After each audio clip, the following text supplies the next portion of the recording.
Well, welcome back to another edition of 42nd Street Pete's Grindhouse. And again, I have to open the show with another passing, and this time it was the Iron Sheik. 81 years old, WWE Hall of Famer, former Olympian. A lot of Sheik stories out there, a lot of crazy stories. I have my own that I think I've shared this before, and I've shared a couple other ones, but I met the Sheik years ago. I was still in Jersey. Someone from the video crew had called me up and said that, we were down at the airport, Newark Airport, with the Sheik at a motel, and the Sheik forgot his medicine. And I said, well, you guys know that all I do is smoke, right? Because I know the Sheik's into other recreational things. So they said, no, we get it. It's cool. Can you hook us up? And I said, yeah, be my pleasure. So I went down to Newark Airport, met the guys in the lobby, and they took me upstairs and introduced me to the Sheik. And we shared some herbs. He showed me his Olympic medals, some pictures of him with Hogan and all this other stuff. Actually, a very cool guy. Then, I guess it was probably an hour after I had left, the New Jack and the Honky Tonk Man showed up, and then things deteriorated to the point where basically they were asked to leave the hotel. There is that video available on RF Video. I think it was called When Worlds Collide or something like that. Unfortunately, also New Jack's no longer with us, and that video was basically them going off on just about everybody from Vince McMahon to Chris Benoit or whatever. So, I mean, it's one of the most out-of-hand wrestling videos I've ever seen. And I was checking out the first episode of Dark Side of the Ring season number 4 with Chris Candido and Tammy Sytch. There's something that really struck me odd in that whole thing, and that was that basically Johnny Candido, Chris's, I don't know if it's his real brother or stepbrother, I'm not sure, but he was on there as well as Chris's mother. And Johnny alluded to the fact that when Chris was 15, he went with his buddy Scott up to Brooklyn to wrestle in bars under a mask for Cuba Libres.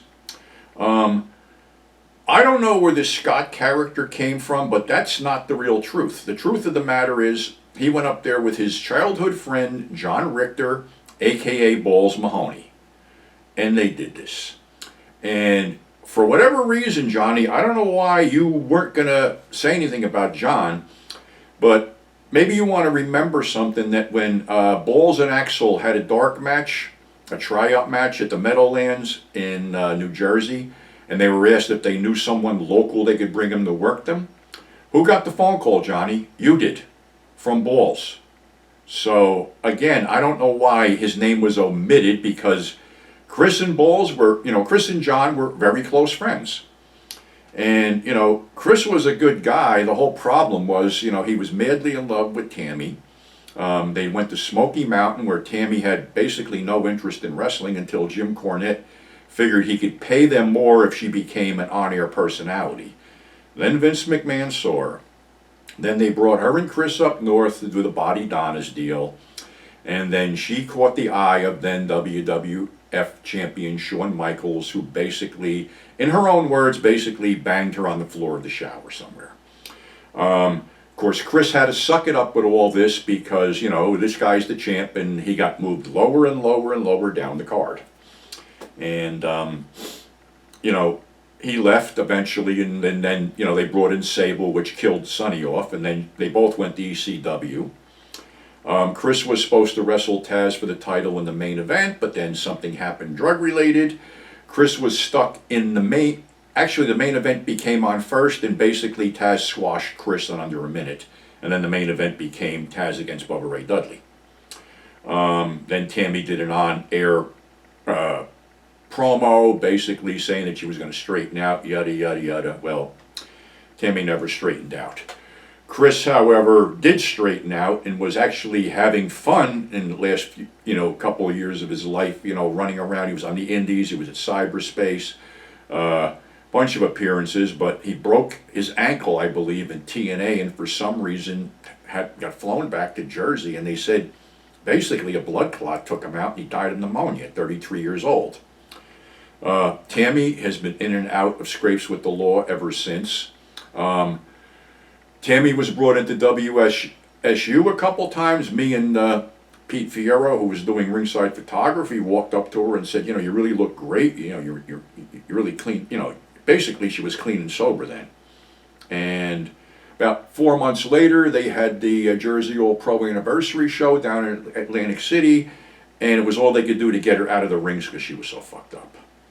I mean, it's a shame, but the shame escalated into her getting a bunch of domestic violence charges, DWIs, and then actually causing an accident where someone got killed, and she's in jail now. And I got a funny feeling we're not going to see her get out. So that's unfortunately the sad tale. I don't understand why. I do understand it. It's an exploitative, type thing, and people are drawn to seeing certain things, the bad side of everything. Would be nice to see, somebody post something positive up there about certain bad guys like Roddy Piper, who basically was stabbed trying to save some children from some deranged man. Bam Bam Bigelow, who had pulled some people out of a burning house. Sonny King was also stabbed trying to protect somebody. And these guys were all heels. But, unfortunately you never hear that. And I know there's going to be an episode with Magnum TA, who basically, I don't know how he is now. He was almost a quadriplegic in a car accident. And that sort of mirrored another incident that happened in the Mid-Atlantic area in the 70s where their main guy, Johnny Valentine, went down in a plane. I think it was the same plane that Ric Flair was injured in and a bunch of others. But basically, Johnny Valentine was put in a wheelchair for the rest of his life, and they needed somebody else to fill in. And that was former heel Blackjack Mulligan, who became a babyface down there for a good length of time in the Mid-Atlantic territory. And when it happened to Magnum, Nikita Koloff turned on his uncle Ivan and became the Superpowers with Dusty Rhodes to replace Magnum. So that's how it all played out. I didn't see the Magnum episode yet. I don't think it's aired, but I'll be curious to see how they play that one out. The other one they're going to do is Abdul the Butcher, and I'm sure we're going to have some more crap from Devin Nicholson, who has a huge hatred of Abby, and I'm sure they're going to be showing clips of all that stuff too. My take on that, I said before, if Abby was such a bad guy, why was he in such demand all over the world, and why do all these promoters want to use him?